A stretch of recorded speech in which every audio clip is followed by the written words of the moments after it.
And welcome to today's webinar, Can Algorithms Tackle the Infodemic? My name is Hodan Omar, and I'm a policy analyst here at the Center for Data Innovation. I'm really happy to be joining you today, we are going to be talking about algorithmic content moderation. We've seen as government pressure has increasingly built on major companies, and policymakers have increasingly been looking for technical solutions to tough platform governance issues like misinformation and hate speech.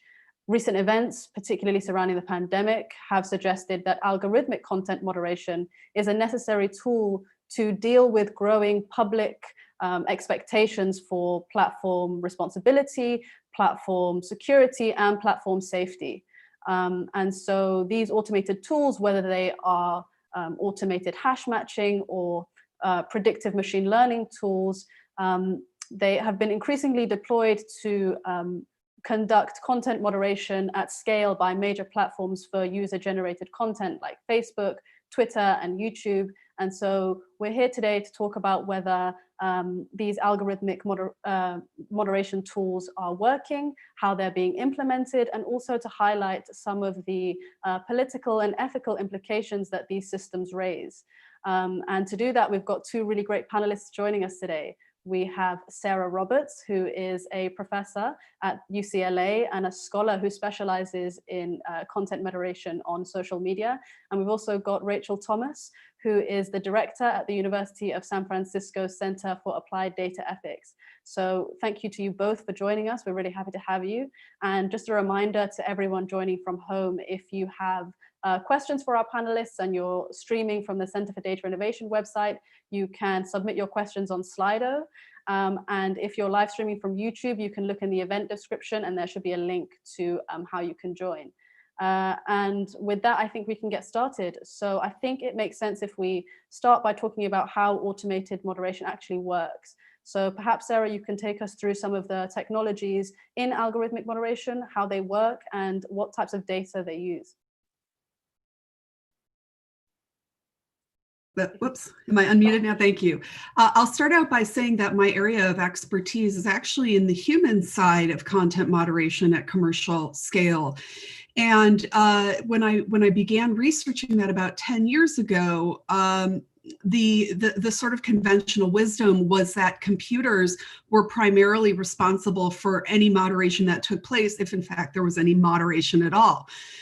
10 years on, and computing and algorithmic tools are, of course, a huge part of the ecosystem that governs online content, although not in the absence of human moderators who work on the production floor on live content, but also, I think, maybe less visibly and very importantly, humans are at the policy level and humans are at the coding level. So the people who sort of set the rules for the automated tools that you referenced. Someone a couple years ago passed along a great quote that she had heard from an engineer at a major firm in Silicon Valley, and I'd love to share it with you now. That person who worked in the area of automated content moderation said about video content, whatever it is that the algorithm is doing, it's not watching the video. What did that person mean? What he meant by that was that these tools that are deployed computationally are doing a host of things, and you referenced a couple of them. In some cases, they're doing sophisticated processes that are fundamentally matching processes, maybe mathematically looking at content to see if there's a known, let's say, a known bad piece of content already in a database that it can then match mathematically and then simply automatically rescind. There might be another type of moderation that goes on computationally that has to do with more predictive technologies. But in that, and I think that was really the case that they were talking about. about. What he meant was that there's a whole host of information that surrounds something like, let's say, a video or an image that's uploaded. In my field, in information science, we talk about metadata. And so these are all sorts of bits of information that inform the content itself, but are not actually the content itself and may never actually be seen by users. Things like point of origin, file type, the person who generated the content, the person who uploaded the content, and a host of other kinds of things around the content itself. But what the algorithms typically don't do, or certainly don't do well, is take a piece of content, and let's just talk about a static image in this case, look at it and use a sense-making process or a cognitive process that is, to this point, pretty much uniquely human, and do some sense-making about it. It might know, for example, that a cat is a cat, but it's not because it has a cultural and a social or historical or biological sense of what a feline is. It's because it has a massive database of shapes and other metadata information that says the likelihood is that the image is of a cat. And so I kind of frame up the discussion about automated processes to say that although these tools in the past 10 years that I've been watching the industry become incredibly sophisticated, they do have their limits, and they do have their limits aside human cognition, which is why even when these tools are deployed at scale, you still see a massive human workforce. And so whenever we talk about automated content moderation, I always want to raise the issue that there's humans all the way down the line, on the input side, in the middle, and on the other side as well. Thank you. Rachel, do you have any input on the ways in which they are, all these algorithms are predicting or classifying, and how they're able to use data in differing ways? Yeah, so I mean, a key thing to understand about machine learning is that it's largely what it's good at is recognizing patterns in the data that you've already given it. And so, if kind of what it's seeing is, similar to a picture that it's seen before, or has similar characteristics in the metadata about who created it, or properties of their account. Was this a brand new account that doesn't have a profile picture? Machine learning can learn those sorts of patterns. However, it is not very good at, I think, kind of the task of dealing with new cases or edges that weren't in the data that it was given. And so this is, I think, always going to be a challenge because language evolves rapidly. There's a lot of context in how kind of how things are said and what makes something kind of offensive or unacceptable. And that's something that kind of currently what machine learning does is it learns the patterns from what you've already shown it. And how does the community and the expectations placed on the specific platform affect the type of system that's deployed? So, how might the system that Twitter is using versus what's expected on YouTube really impact, do you think, the type of algorithms or kind of humans that they are using, the tools that they are using to moderate content? I mean, I think one big thing is just kind of the business model, and so the kind of economic incentives for the platforms, which, I mean, these are all for the most part, I think, ads, advertising, and so that plays a role, and it might take different forms through kind of particular design choices, but I think that's the underlying motivation in many cases. Sarah, I see you nodding. Yeah, I totally agree. So, before we get to actual development of these kinds of tools, much less deploying them in a production environment, there is this issue, as Rachel points out, of business model. And, essentially what we might be talking about in some regards is market differentiation among the platforms. We already know that the platforms and their services might put a primacy on one type of content versus another. So we think of YouTube and we think of video content, right? Or we think of Instagram and we think of image content. We think of Twitter and it's primarily short bursts of text, although it's filled with all kinds of other stuff. So that's one way they tend to differentiate themselves. But another way, and another important and key way, is in their tolerance or their aversion to or their comfort with risk. And where this comes into play is what they're willing to allow or disallow on their platform. That's the one issue. The other issue is given whatever the rules are and their sort of internal policies they come up with, as well as the threshold that they sort of decide upon in relation to their actual customers who are advertisers, as Rachel pointed out. That's the one issue. But the other issue is, do they have the technology or the labor force to then implement whatever those rules are up to their threshold? So when we're looking at, for example, Facebook has been in the news this week, just in this short week, for its the proliferation of hate speech on the platform. And I saw that a number of civil rights leaders had met with C-suite executives from Facebook. They were dissatisfied with the response they got from Facebook about what the company was willing to do to intervene upon that hate speech. But the question I always have in my mind is, to what extent is it just simply not feasible, based on their business model, again, for them to actually fully intervene in the way that their stakeholders and constituents are asking for them to do? I don't think they would reveal that to such individuals or to the general public, but I think about that all the time. So, it may be, on the one hand, an unwillingness to move that threshold in the way that particular group of constituents was asking. But it also may be simply an infeasibility or a total impracticability with a platform of billions of users to be able to accurately and adequately capture and remove the kinds of material that these people are taking issue with. So, I see these as sort of two sides of the same coin, or, we've actually got more than two faces here. We've got the technology issue, we've got the company's threshold for risk and its relationship management with its advertising partners. We have what other stakeholders are asking for, and I would include regulators in that. And so there's a lot of parties now involved making demands, many of which are counter to each other. It's quite a muddle, to say the least. Sorry, go ahead, Rachel. I was just going to add to that. Yeah, I think that's a great point, that kind of part of why these companies have been so profitable is because they're doing something at a huge scale with a relatively small workforce.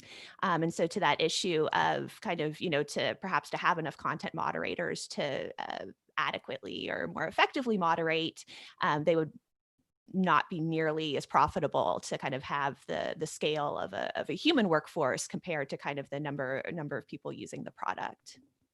I kind of wanted to dive into to what extent could algorithms really help increasing that scale? How can it assist that workforce? Is it that we need a greater human workforce, or could it be that they could be assisted more by algorithms? What's the balance between having a human workforce and then relying on these algorithms?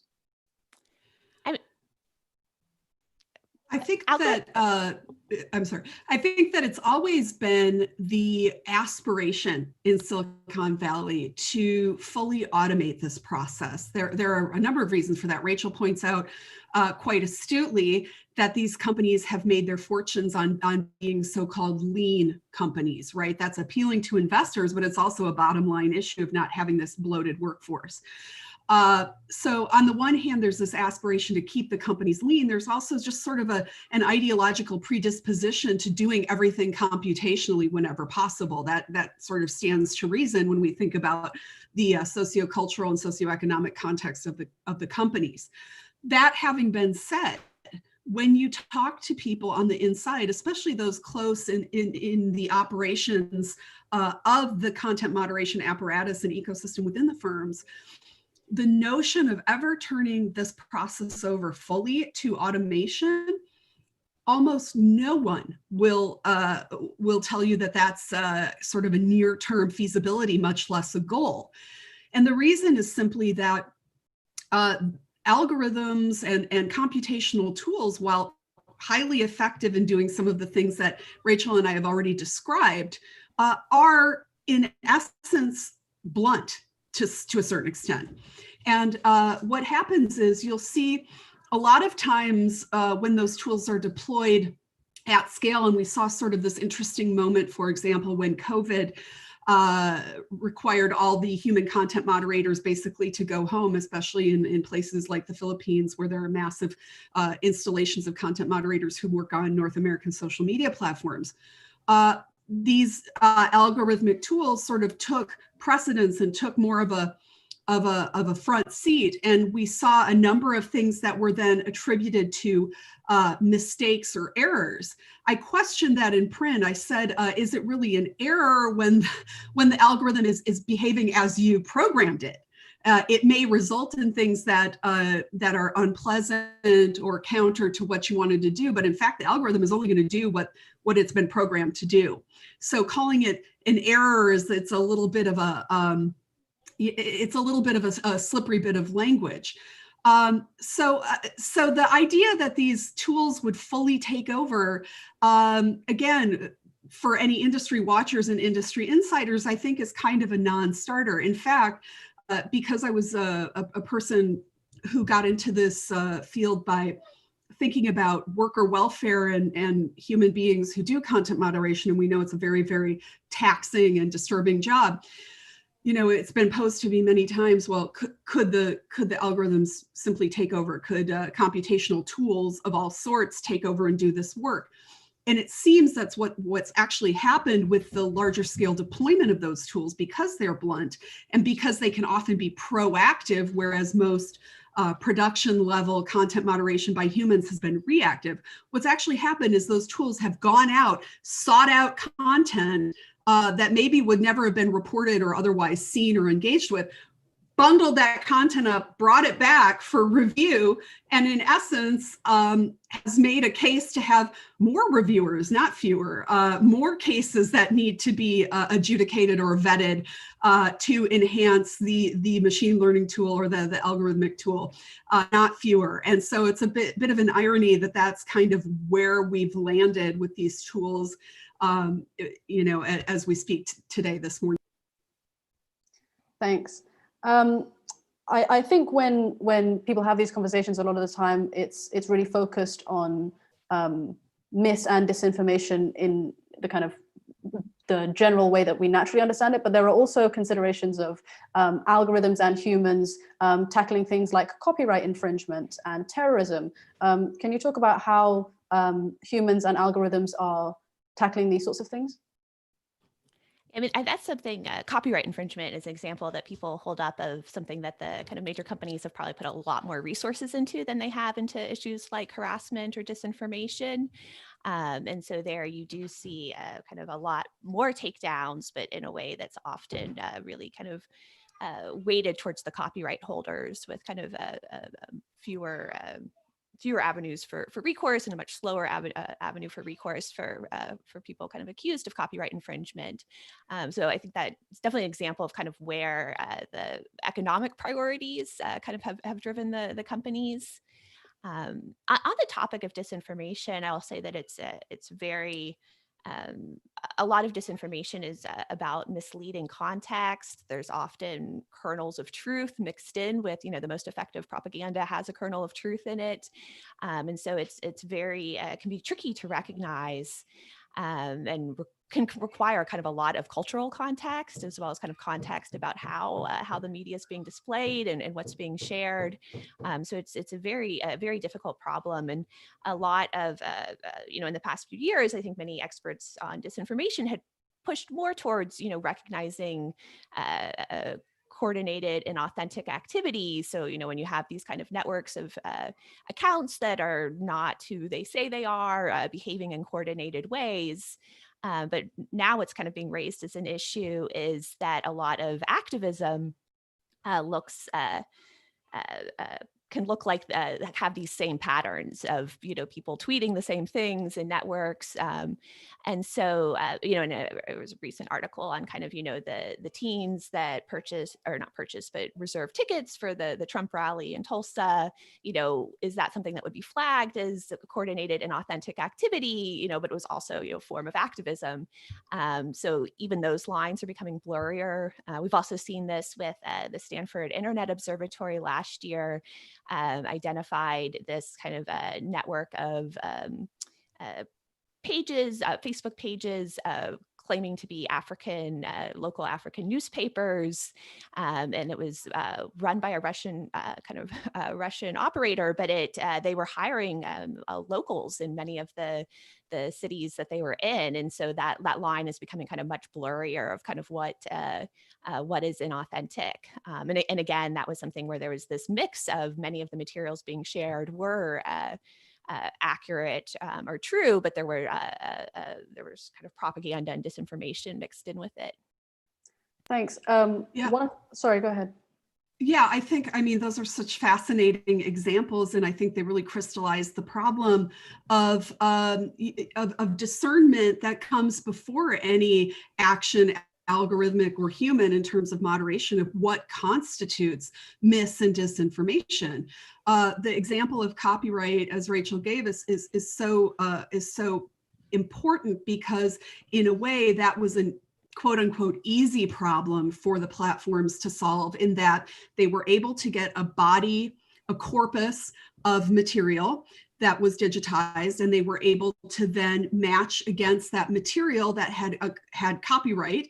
And anytime, let's say, a video hit YouTube that matched something in a database, it could be rescinded. But see, even there, that process sort of skirts around rights that we have in the United States to fair use of copyrighted material, and it abridges everyone's ability to invoke those kinds of uses on the platform. So even that is not without problems. And I think that's probably, as Rachel said, the case that's held up as maybe the most successful or the easiest perhaps to discern. And Hodan, in your remark, in your posing of the question, you brought up the issue of terrorism and terroristic content. And I think that's another great example, because as many viewers may know, there's a huge problem online with the circulation and proliferation of child sexual abuse material, and the way that is dealt with is similar to the copyright problem, so to speak, which is that known bad material is checked against a database of material that has been previously flagged and removed. Across the world, there's pretty much total agreement about what constitutes child sexual abuse material. However, the issue of terrorism is also addressed in a similar way on many platforms, with the database, with hashing technology, and automated removal. For better or for worse, in both of those cases, a lot of the same stuff is recirculated and populates the platforms. People re-upload it and share it over and over again. While we may be able to sort of collectively agree on what constitutes child sexual abuse, and it's an awful topic, I hate to even bring it up, but that's what we're talking about. On the one hand, how do we decide what constitutes terroristic material? Who decides? In whose hands does that definition reside? If we use, for example, the United States State Department or CIA lists of terrorist groups, et cetera, are the platforms in fact an arm of the US government? Are they sort of a soft power arm of those interests in government? Who decides? And these things are very opaque. How do we seek more information? How do we get inside one of these databases to see what is housed in there, for example, or do audits? So I think these are some of the questions that, even in cases that at first blush like copyright seem simple, when that kind of technology has been replicated in these other cases, it quickly becomes thorny and difficult to even define. And I think that's what I would go back to in general. It's that definitional issue. What constitutes, for example, in the framing of this discussion today, misinformation, when the President of the United States is one of the primary promulgators of some of that information that appears to be incorrect. So would simply repeating his words online be a case of misinformation? Is it newsworthy? Is there some other way that it needs to be contextualized? And one of the problems here too is that the platforms worked very hard very early on to take every form of human self-expression, whether it was a news article, a video of a cute cat, terroristic content, quote unquote, somebody dancing to a song, etc., put it all in a bucket and call it content. And now we have the problem here of trying to disaggregate that. And it's very, very difficult late in the game. One of the comments that you made, Sarah, made me think about whether the tools that these platforms are using are appropriately applied to all languages. So even here within the United States, a good portion of the population uses YouTube or Twitter in their own native language or any other language that they might speak. Are these tools appropriately trained on data that's in other languages? Are they as effective on moderating content in other languages? I mean, so I would say that English has gotten far, far more resources than any other language. And I think pretty much all the platforms have neglected languages other than English. And so, to consider one example, people warned Facebook executives about how Facebook was being used to incite violence against the Rohingya in Myanmar, the Muslim minority, as early as 2013. They warned them in 2013 and 2014 and 2015 that there was the potential for genocide. And as of 2015, Facebook only employed 4 contractors that spoke Burmese, the native language of Myanmar. And so that's just kind of terrible to think about, kind of having so few people when it was such a high stakes issue. And that in 2018, the UN did find that Facebook had played a determining role in the genocide there. But just to kind of have so few people working on it. And I think that this is true of most languages other than English. We have a question on Slido. You discussed algorithms at the curation level. And what about the consumption level? What algorithms could exist on our devices or be human implementable?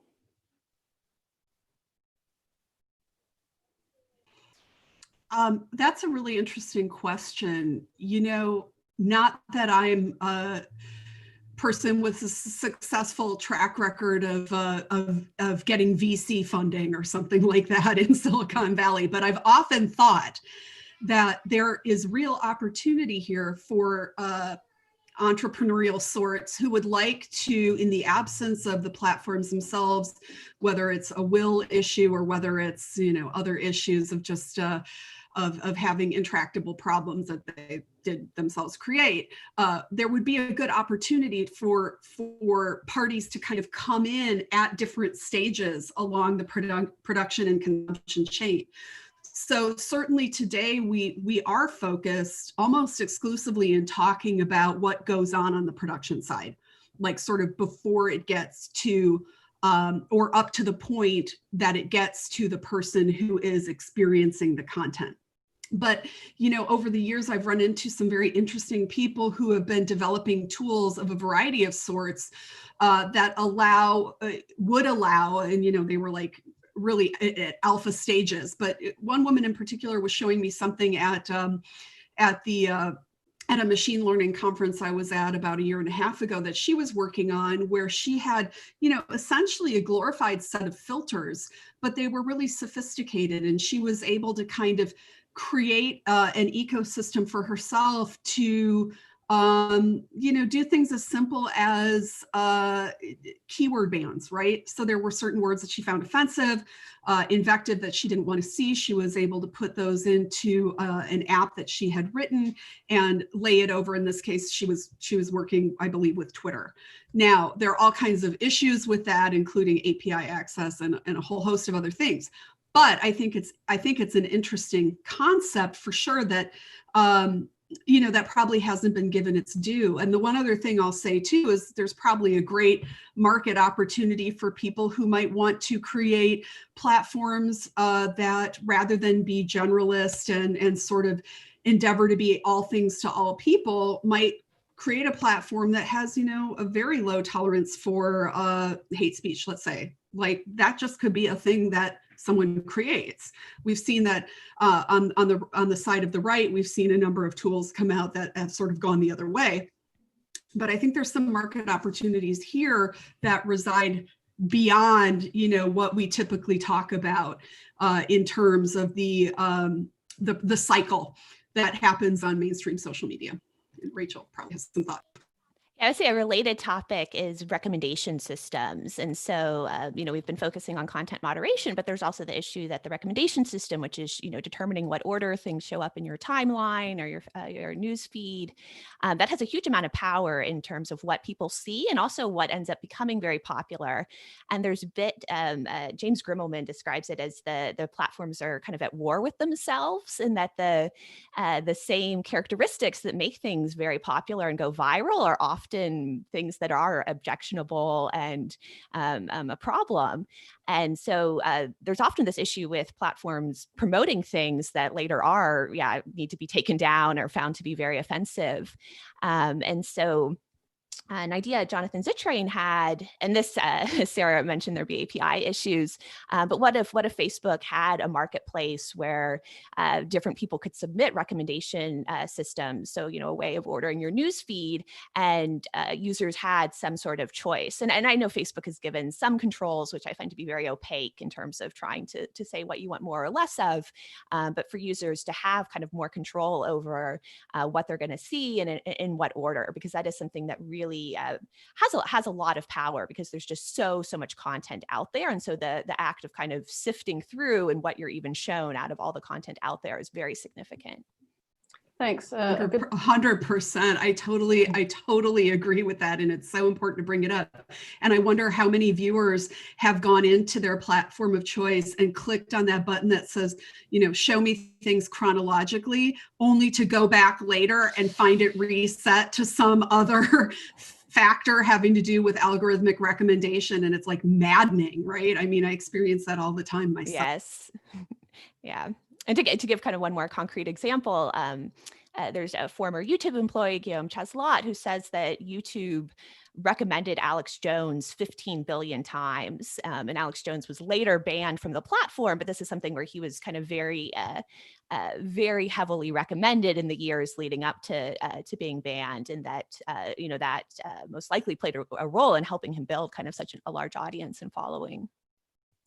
Thanks. And we have another audience submitted question, and on the point of video streams, what are the challenges with automatically identifying real-time live streams of violent content? For example, the Christchurch shooting. Are there data sets for this?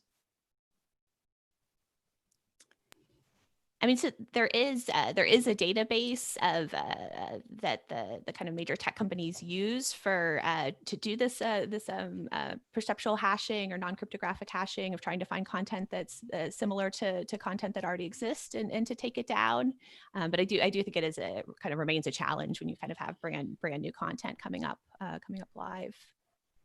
Yeah, that's right. The most difficult content to moderate in any automated fashion is content that's organic and doesn't exist anywhere else, right? Because it simply can't be easily identified against some known exemplars. And I think the sort of ultimate expression of that conundrum comes in live streaming. There are also all these social factors involved in live streaming. So the person who posed the question brought up the Christchurch massacre and tragedy. And, one of the things that I point out about that particularly heinous case is that the individual responsible for that attack did something very sophisticated, which was used several platforms, let's say exploited their features to his benefit and to the benefit of like-minded individuals. So one of the things that made it so difficult for there to be an intervention on that live stream was, first of all, he was jumping from platform to platform, sort of leaving breadcrumbs and traces for other individuals to follow. And by the time it got to Facebook, the people who were viewing that stream, who would have had the URL and who would have known it was live, were people who were sympathizers, right? And one of the ways that moderation takes place within the context of live streaming, quite frankly, is that there is a reliance on the benevolence of viewers. There's a reliance on a sense that viewers who might see something wrong would then report, because, as Rachel was saying earlier, and as I was saying, there's simply not enough human beings to sit on every live stream. And most people would find that uncomfortable anyway, to think that someone was on their live stream all the time. That having been said, imagine what's possible in a live stream when there is essentially no moderation. So the Christchurch issue sort of crystallized many of these I guess I would call them points of weakness in the ecosystem. And I do think that it was key that this individual, in this very sophisticated way, sort of bootstrapped his way through a number of platforms, luring these sympathizers along until he committed his act and used Facebook to promulgate it. Now, I did at one point say to some industry people, what would it look like if perhaps the day you registered on platform X, you weren't given full access to the suite of tools? You weren't given the ability to immediately live stream on the platform. Maybe that's something you have to earn after a period of time as a vetted user or known good user, or user without any strikes against you in the community, or whatever. Of course, that poses a lot of problems. What about people in parts of the world where they're under duress and they don't want to reveal their identity, or they're using live stream for human rights, to unveil human rights abuses or things like that? Sure, of course, those are concerns. But the idea that anyone could hop on and immediately live stream and broadcast to the world, I mean, that's a fairly new concept. I've often said to colleagues who work in TV and traditional kind of broadcast media, hey, how about we turn on the camera here in the studio, open the door, and invite anybody in off the street to step in front of it? How would you feel about that? And they look at me in horror, because it's a terrible idea, right? And yet we've provided this ecosystem and this platform to do just that, with very little oversight and with very little ability to effectively intervene. Again, metadata and other kinds of predictive tools are helpful here, but they're not a panacea. One approach to increasing transparency of these kind of algorithmic decisions has been to make platforms disclose the information about their kind of content moderation activities to the public. Do you think that this would actually be effective, or do you think that concerns about providing adversaries with roadmaps to evade these sorts of things would kind of negate this? I mean, I do think that the platforms are overly opaque right now in their processes, which I know can be kind of very frustrating and difficult for users that are, wrongly kind of have takedowns. To give one example, and this kind of also captures kind of like the context that's necessary to recognize some of these things. There was a Black woman that wrote on her blog about her experience of being called the N-word. And then she was using Google AdSense, and they notified her that this was a violation of their terms of service. And that's something where, there's this context that's not being, cultural context that's very important, that's not being recognized in saying like this post is offensive when it's not. It's someone describing kind of their experience. I think for kind of people on the receiving end, the kind of opaqueness can be very kind of unfair. And for many people that may be earning their livelihoods through how they're able to monetize their content, that is a big issue. And I would also just say on the question of transparency, while I think that some transparency is useful, it's also not it's not going to solve this. There's the question of power, and kind of something I keep circling back to is just the major tech companies just have this huge amount of power. And I think that even when they are making steps towards trying to improve things and to address problems and to be more just, that just having kind of so much power and kind of largely unaccountable power is going to pose issues. And I feel like that's kind of part of the underlying problem that we're seeing here. Yeah, I totally agree, Rachel, and I'm so glad to meet you today virtually over this talk. So thank you Oh, for likewise. making this possible. Yeah, it's great because I think you and I should connect offline. But I think to your point, Hanan, like what we hear from the platforms when there are pushes by, let's say, civil society advocates and other groups to allow the public at large to know more about what type of apparatus and what kind of policy dimensions are at play with regard to content moderation, which really is just another way of saying governance, or at least a big part of platform governance. When there are pushes to do that and the platforms come back and kind of give this a bit of a canned answer at this point about, this will allow bad actors to have the roadmap. This will allow them to, game the system. These are things that I've heard over the years. I guess I would counter by saying they seem to have been doing a handy job of that up until this point, even without all of that information, right? So bad actors who are intent on doing those things, gaming the system, kind of playing right up to the edge and straddling it, but not crossing it, or attempting to do things to disrupt, they will do that irrespective of information granted to them by the platforms or not. And they've been doing that now for a decade and a half, and I don't suspect that that will abate anytime soon. But the people who really do suffer, as Rachel pointed out, are sort of more lay users. And I think that in large part, the platforms for many years they've been rather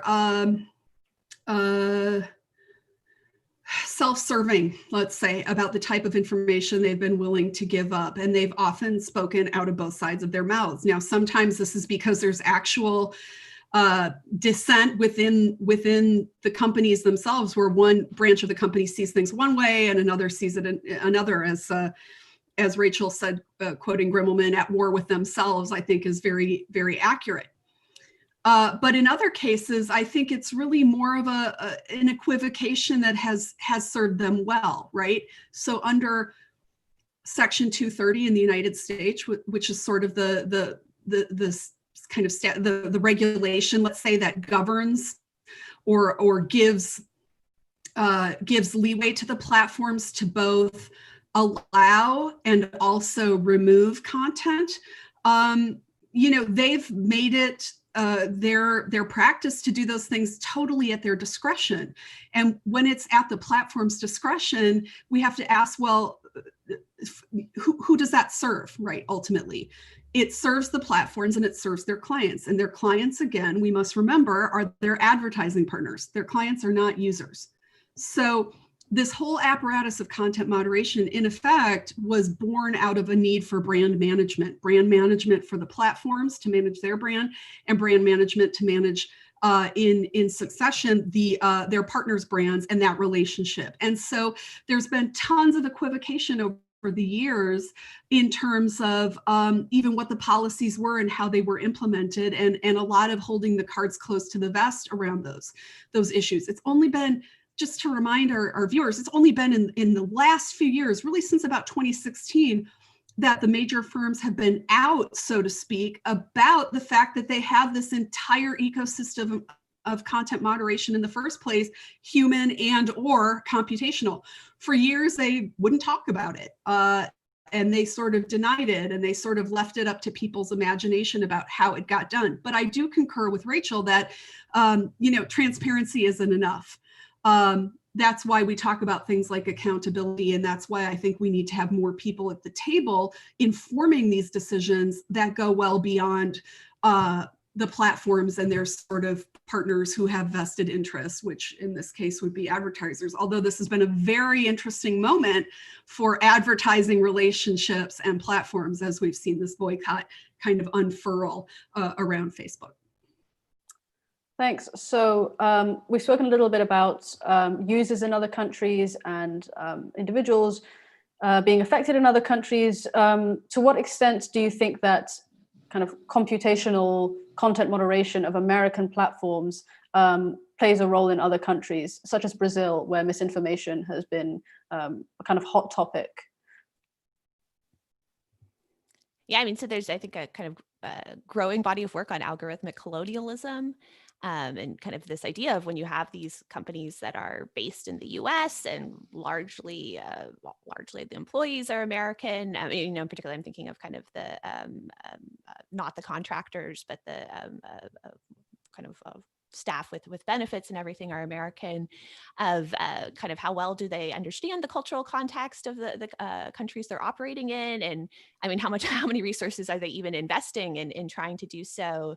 I gave the example of kind of Myanmar earlier. Another example is YouTube had this issue with putting together with its recommendation algorithm of, and the recommendation algorithm is, the watch next, where it kind of auto plays these videos for you, that the recommendation system had kind of learned to put together these kind of playlists for pedophiles. And this is really kind of horrible, but it was taking what were kind of innocent home videos that people had uploaded that happened to have prepubescent girls, perhaps like wearing bathing suits or changing, and was kind of stringing them together. And that's something that people in France actually surfaced a few years ago, and there was not much of a response from YouTube. And it wasn't until the New York Times did an investigation on it last year that YouTube really moved to address it. And so there you had something that, when it was surfaced by people in France, it was kind of not treated as a priority, and steps were not taken to stop it in the same way that it was when it showed up in the English-speaking world in the New York Times. That tendency, let's say, to put a primacy on American perspectives and maybe more importantly on American jurisprudence and legal systems goes back decades. So bringing up the issue of France, many years ago, France actually brought suit against a very important, at the time, internet company called Yahoo. Some of you may have heard of it. At one time, a huge player in kind of the first wave of the commercial internet. And the issue was that they had a marketplace, sort of eBay-esque marketplace, that was offering Nazi memorabilia for sale.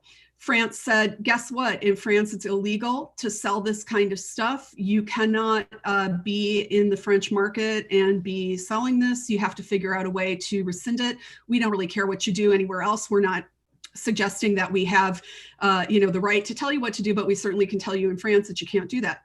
Yahoo responded, hey man, the internet is everywhere and it's got no, geography, and it sort of flows over borders, right? Information wants to be free. France said, we don't buy that. And in the end, what ended up happening is Yahoo was able to say, well, actually, we can pretty fairly well, again, this is years ago, okay, restrict access based on IP addresses, which tend to, guess what, correspond to a certain extent to geolocation. And in that way, the firms were pushed to do something that they denied was technically possible and that they were also predisposed to not want to do just because of ideology. So I think when we're thinking about American influence, which is essentially, I think, what you're asking about, Hadan, in the rest of the world through these platforms, I think is very important to keep an eye out for this.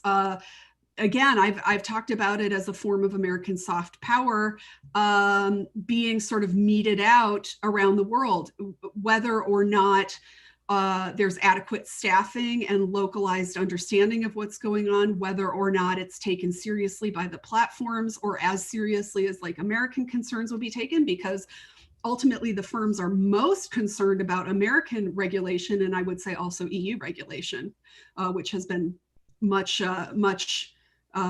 more aggressive. But we have to kind of go back to ideology, and the ideology at the top for a company like Facebook is that we have its CEO continually stating in the press and elsewhere that he's not interested in his firm being the arbiter of truth. Well, Facebook is the arbiter of something because we know they have a massive content moderation apparatus. They have massive computational content moderation, and they have massive human content moderation, and they have a host of policies that go behind those things and inform them. So if Facebook isn't the arbiter of truth, then what is it the arbiter of? And for whose benefit? And these are the questions that I think have to be posed to somebody like the CEO, Mark Zuckerberg, when he makes that statement. Because in the absence of that question, what he wants to suggest is that, you know, Facebook is sort of a place for free expression. And first of all, we know that's not true. So if some things can be rescinded on some grounds, why can't other things that might in fact be very dangerous? Things like, don't wear masks, coronavirus is a hoax. Thanks. We have a couple of audience questions, one of which is, how do you balance the trade-offs between false positives and false negatives? That's a good question, because, here a false positive, if you're identifying kind of what's objectionable, could be someone's video getting taken down that, is should not be labeled objectionable.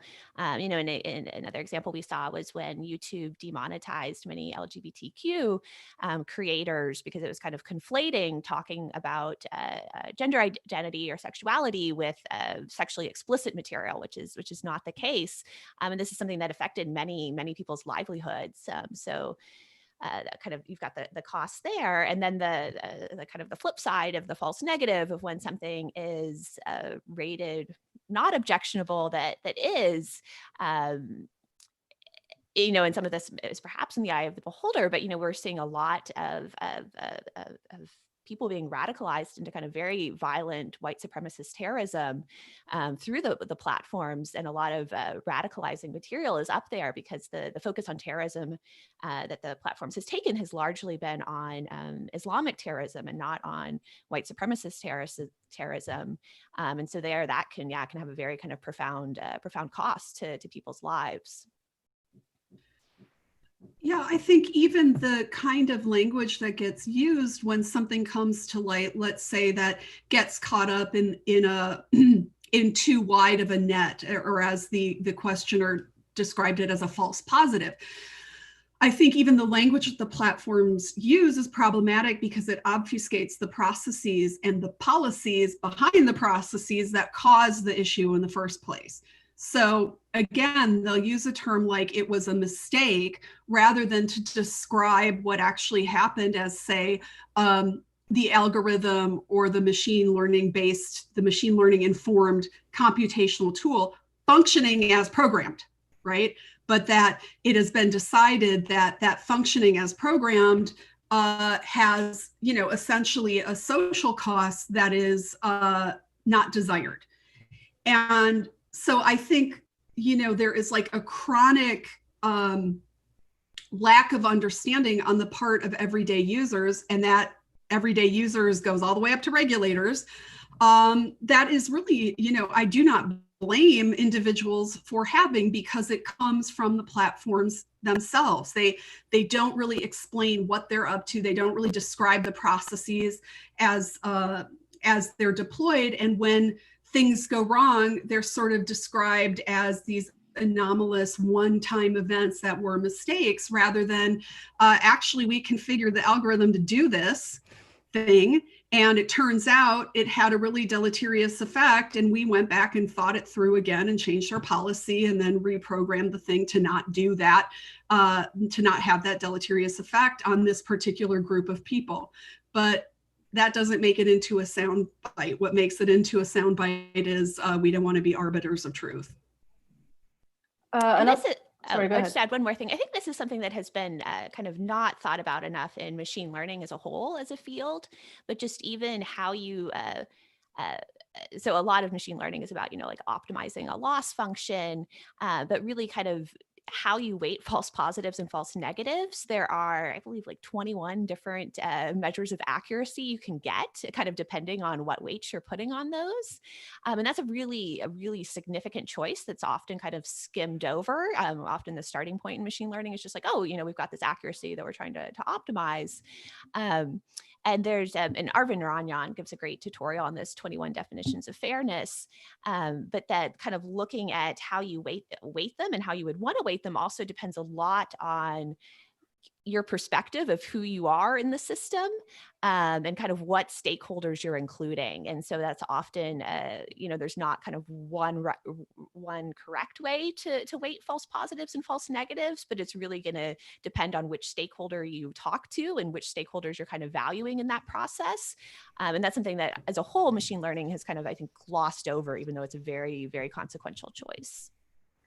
I totally agree. I just want to shout out on that basis. There's a whole group of people involved in the natural language processing community who are really attuned to this issue, Rachel, that you bring up, and are interested in widening the constituents and the kinds of inputs that go into these tools to make them more representative of the world at large and not so narrowly defined. And so I want to just give them a shout out. Thanks. In terms of widening the kind of inputs, I was also thinking about how we can widen, or if it's possible to widen the outputs. So once content is matched or predicted to fall in a specific category, the two kind of common outcomes are you flag it or you delete it. Are there other decisions that could be made? And yeah, that's my question. I think it's a bitter irony, as you point out, that after all of this fancy computation and human intervention, there seems to be a binary decision made at the end of the pipeline, which is 0 or 1, up or down, keep or delete. That having been said, your point is a good one, which is that there's probably quite a gamut in between those poles of things that could be possible. One thing that just comes to mind right now is what Twitter rolled out a few weeks back with one of their more well-known users, the real Donald Trump. Some of you may have heard of him on Twitter. And what they did was they didn't actually delete his content, but they put a warning up, and you kind of had to do a click through to see the content. Other platforms do that as well. But that's just sort of a thing that comes to mind here as something that exists between up or down without any middle ground. And I'd be interested in other ideas that either of you have. Yeah, I would agree that, warnings are another good option. Also, kind of how the recommendation system promotes it is one. And so I know that there is content, I think, that's sometimes allowed to remain up, but won't be recommended. And that could even, I think, be a gradient of how heavily are you going to recommend something, because I think there should be somewhat of a distinction between what platforms allow to be posted versus what they're kind of heavily promoting through their recommendation systems. And we've just got a couple of minutes left, but I wanted to ask if you think that these two outcomes, or if we were even to expand that and include others, overall, do you actually think that they are quick enough or moving quickly enough against the kind of virality of the videos or content that they're actually trying to stop? Are they effective? Are they going to be effective?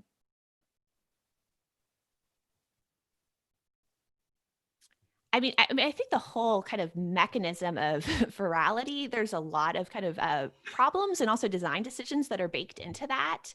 And so, I mean, just even things of how platforms measure what people quote like is very loaded, and a lot of this is based on kind of very short-term metrics of, what do people click on, what do they reshare or retweet, what do they click like on, and these are very coarse metrics that fail to capture longer term value. Something I always kind of think about is, like if a journalist spends months doing a kind of deep investigation and talks to tons of sources, and if that's reading that is something that could shape your long-term thinking about an issue, that's very significant, but that's still going to be measured in terms of the clicks it gets, and perhaps the minutes you spend on the page, if we're lucky, but that we don't, I think we don't have a good way of kind of measuring a lot of the things that many of us would find valuable, or, whether I learned a new skill from a YouTube video as opposed to just, these kind of coarser metrics of watch time. And I know the platforms are doing some other types of surveys to get feedback. But on the whole, I think there's a lot of kind of problem just with even what we reward with this kind of metrics-based system. Yeah, I heard a CEO who shall not be named once say in a conversation that they gave almost no credence to anything that wasn't a quantitative measure So think of all of the kinds of sentiment and other kinds of measures that get axed out of the equation, just full stop, with an attitude like that. I guess we could quantify the sentiment and then present that, but it's a particular worldview. And so I think in closing, I would just go back to sort of where we started and where one of the observations Rachel made right at the top of the discussion, which is that it's all about the business model at the end of the day. It's all about the business model, and where we find ourselves is inside logics and inside systems that seem to make sense to us on some level, but that really makes sense to us because we've been trained for those things to make sense. Likes, engagement, time spent on a video, those are measures that are important to the platforms that we've sort of been forced into at the expense, as Rachel says, of other values and other ways of knowing and being in the world that don't have the remunerative kind of flavor that the platforms are seeking. So how might we also just sort of break out fundamentally of these models that have been presented to us as really the one way and the only way, but if we think back, have really only been around for 15 years max? That's not too terribly long a time in the world in general. And there are other ways that we could create these environments in which we all share of ourselves and engage with each other that move beyond some of these models. But I'll leave that to younger, smarter, and better people than I to solve. And I would just add a final analogy along those lines. This is from Zeynep Tufekci, but she compares it to kind of if you had a cafeteria where, you've got this machine that's learning like, hey, people really like fatty, sugary, salty food. Let's put, like more fat, sugar, and salt in their foods and shove it in their faces. And many of us will kind of eat junk food if it's shoved in our face and we don't have many other options. And that in some ways, I think that the tech platforms are kind of at this point that the fast food industry was at maybe 20 or 30 years ago, of kind of like, hey, like if we supersize everything and kind of give people more sugar, like this is what they like, by this coarse metric of what they'll eat, but it actually has a lot of kind of cost for society. And we're also kind of in an environment that doesn't give us good avenues for kind of acting on our longer term values. Thanks to you both. We are just past the hour, so even though there are a few more questions from both myself and our audience, we're going to have to call it there. Thank you, Rachel, and thank you, Sarah, and thank you to our audience for joining us. Thank you. You'll be able to watch this on the Center for Data Innovation website, and if you have any questions, just feel free to tweet or reach out directly to the panelists or me. So thanks very much. Make sure everyone. to click like and subscribe, right? I had to, sorry. Okay. Thank you so Thanks, much. everyone. Yeah, thank you so much.